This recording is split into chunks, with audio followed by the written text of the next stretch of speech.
Hello, today I'm going to talk a little bit about cheap microphones and how to get the best out of them. Now, if you're on a budget and you can't afford thousands of pounds for a nice Neumann or something like that, then this is something that you probably need to know.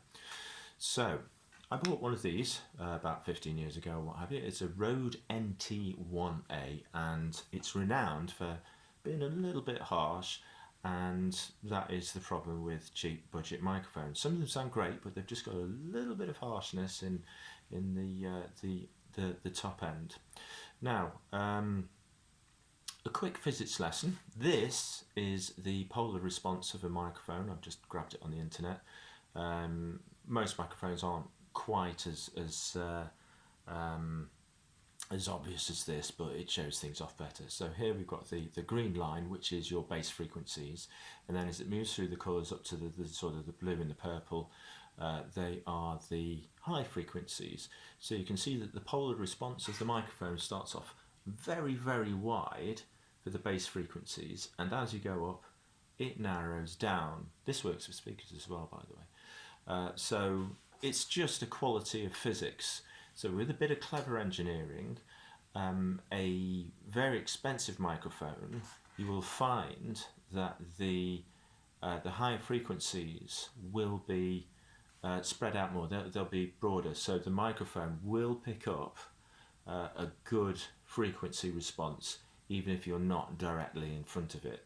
This is not the same with cheap mics, which you can use to your advantage. So if your mic does sound a little bit harsh when you sing into it, instead of singing directly into the front, you can do a couple of things.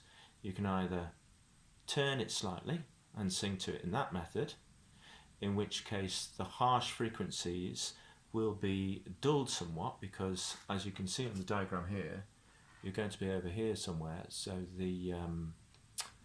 it's not going to pick up those higher frequencies as efficiently, and it'll round it off a little bit.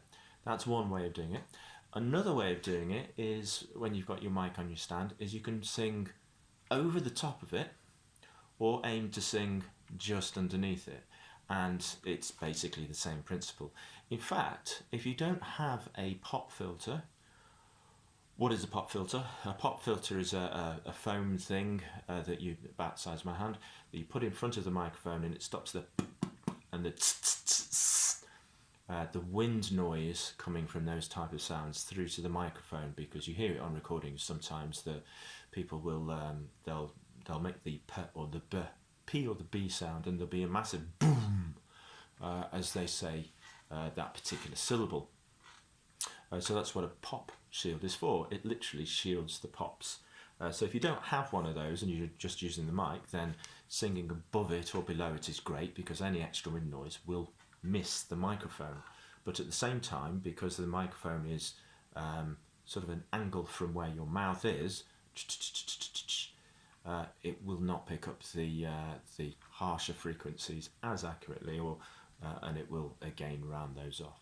So just a little tip and hint there for you if you're using a microphone that you're not really very happy with. Try it at different angles, and singing at it in a different way, and see how you get on. Let us know in the comments. Cheers.